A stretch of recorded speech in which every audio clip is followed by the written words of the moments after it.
Hindi nangyari yung pagbili mo ng droga. Ano mo na lang kung may baril siya. Yes or no lang yun.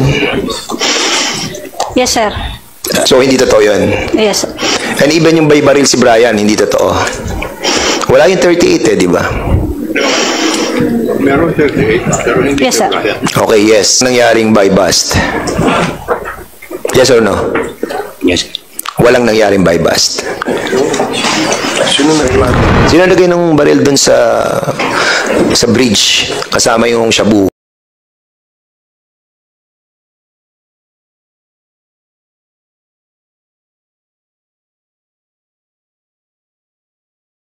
Your Honor, mag-affidavit po ako ng bago, sir.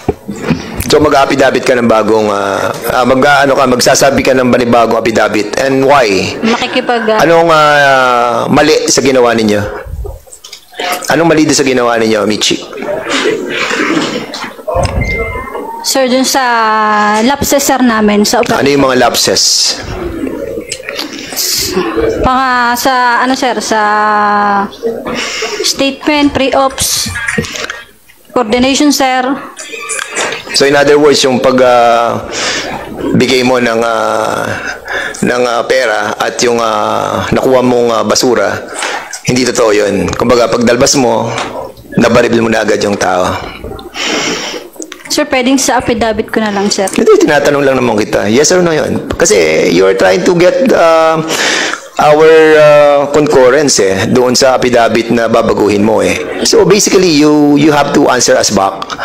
Is it part nung tinatanong namin that hindi nangyari yung pagbili mo ng droga? Ano mo na lang kung may baril siya. Yes or no lang yun. Yes, sir.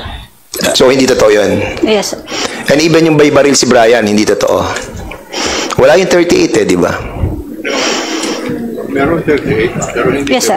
Okay, yes. And even the car. Hindi ka binaril.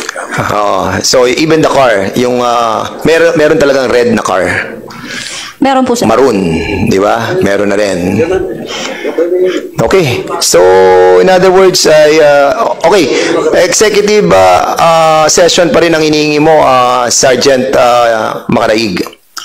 Are you going to stick with the executive session or are you going to tell us something? Affidavit na lang po, Your Honor. Affidavit na lang. And why, if I may ask? Meron ba diyang ibang masasabi ka na madadamay ng mga mas mataas sa'yo? Meron bang ganun? Wala naman po siguro, Your Honor. O wala, siguro? Ha? Wala naman po, Your Honor. Hindi ka sigurado? Ano, Sergeant Macaraig? Yes, sir. So meron din pulang sasakyan? Yes, sir. At walang nangyaring by bust? Yes or no? Yes. Walang nangyaring by bust? Sino nagplanta ng baril? So sino naglagay ng baril doon, yung walang hammer? Sir. Sino naglagay ng baril na walang hammer? Sino nagplanta ng baril? Kanino? Sino naglagay ng baril doon sa bridge kasama yung shabu? Ikaw o si Michi? Michi, sir. Si Michi. Okay, so members, with this new revelation, I would like to thank the efforts of the members and of course the cooperation of our PNP, the provincial director, regional director, and also the members of the police station. Tumaas naman ang boses ni Congressman Joseph Stephen Paduano dahil sa mga sagot sa kanya ni Police Lieutenant Colonel Jesus Lintag sa pagsusumite ng mga tao niya ng bagong affidavit. Siguro as also Colonel Lintang, yung Chief of Police, no? Para malaman natin kung kasi meron ka rin affidavit dito, Colonel. Di ba? Yes, Your Honor. So, what do you plan to do? Are you going to stick with your affidavit? Your Honor, ang basis lang na po ng affidavit ko, Your Honor, yung reports nila na dumating sa akin. Kasi wala naman po ako sa mismong actual na operation. But you have the command responsibility. Yes, Your Honor. Di ba? You relied on the veracity of the report of your people. Yes, Your Honor. Sige, Congressman Paduano. Thank you, Chairman. Last na lang, Chairman, just to remind the four, no? Yung apat, kanina, during executive session, that it is on record. But of course, under our rules, we should have at least 2/3 of votes. Yeah. No? Then we will see your supplemental affidavit.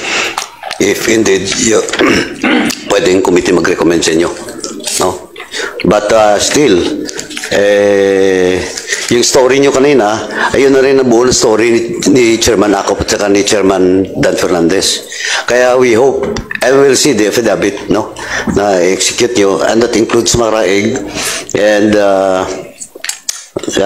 Perez, just in case. Now, PD, yun po, yung ano mo, yung IAS mo, will not anymore comply your IAS to submit that initial findings. Tapusin niyo na muna based on the affidavit.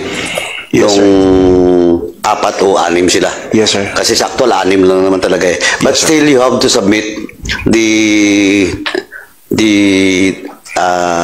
confidential agent. No? Yes, sir. Yes, sir. Kasi pwedeng i-dagdag yan eh. Yes, sir. Yes, No, yung maging statement ng confidential affidavit. Of course, kay Colonel, of course, your affidavit is based on the report. That's given to you. Yes, Your Honor. It follows that if the affidavit of the 6 PNP personnel magbabago din yung affidavit mo. Ganun po ba? Yes, sir. Kung ano po yung kakalabasan nung mga statement nila na gagawin. And ikaw yung official eh. Dapat based din sa appreciation mo nung pangyari. Wala kasi ako sa actual... Hindi nga, wala ka nga. Pero, do you think pwede mo gamitin excuse to us? You're a colonel. Di ba, ang sinasabi ko lang, na may bagong affidavit sila i-execute, then you will also have a new affidavit, ganon. Yes, Your Honor. Not based on the affidavit of those 6. As per your knowledge, personal knowledge mo, di ba? Dapat? Tama, PD? Tama? Yes, Your PD? Honor. Naging questionable rin kay Congressman Romeo Acop ang oras na sinasabing nangyari ang buy-bust operation nang ikumpara sa oras na makita ang mga sasakyan ng mga pulis sa CCTV. Binalingan ni Acop ang isang opisyal dahil sa pagpirma nito sa affidavit pero nang tanungin ay walang alam na kung saan ang opisyal ang nag-imbestiga. Colonel Fronda, ito bang complete affidavit na sinabit mo rito? Ito yung affidavit complaint ninyo sa administrative at criminal case? Sa criminal case lang, sir. Oo, madidismiss yung kaso. Wala namang katotohanan itong nilagay nyo sa affidavit di ba? Yes, sir. Kasi nag-base po kami doon sa naunang ibinigay na statement po ni... What do you intend to do about it? Madidismiss yung criminal complaint dito. Kasi yung inyong mga nilagay dito na hindi mag-ugma yung oras from what actually happened. Now, you have listened to the answers to the questions of the members of this committee. Ano ang masasabi mo? Would your affidavit complaint hold water? Sir, since di katatapos lamang po ng executive session, sir, at ayon po sa pag-uusap po kanina, yung mga ebidensya po na-gather na kung saan naman po ay talagang yun ang pinatutunguhan ng totoong nangyari, yun, sir, ang susundin po natin para po tumibay yung kaso laban po dito sa tunay na akusado. Yeah. Kasi, yung nakuha nyo na cartridges ay 6 according to your complaint. Example lang ito. 6, pero 3 putok lang yung nangyari. Saan nanggaling yung 3 cartridges? Sir, if I may sir, pwede pong sumagot sir nito yung mismo pong nag-conduct sir ng investigation which is personnel po ng San Juan MPS doon po sa area mismo. Eh, ikaw ang pumirma dito sa affidavit iho eh. Kasama nga, binabasa ko nga eh. Kaya nga sabi ko, paano itong Yes, sir. data nilagay mo rito? Based yan, sir. Pinirmahan mo ito. Based yan sir doon sa statement sir na nauna na Ikaw sinabit po. nag-imbestiga eh. Dapat alam mo kung ano ang mga basis dito eh. Ikaw naman iho. Ikaw ang investigador. Pipirma-pirma ka ng hindi mo alam?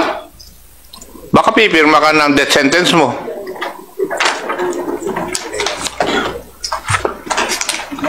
Kita-kita. Magmula pa nung first hearing, 3 putok lang yon. And now you have 6 cartridges. Why? Mr. Chair, kasi ito... Sir, Thank you, Mr. Chair. I just wanted to point out na siguro maski itong affidavit complaint, ibaguhin na nila. Hindi, yun din na sinabi ko kanina eh. Kaya that's the reason why I questioned you eh. Di ba? Doon sa mga affidavit that we were talking about. Kasi alam naman namin yung istorya eh.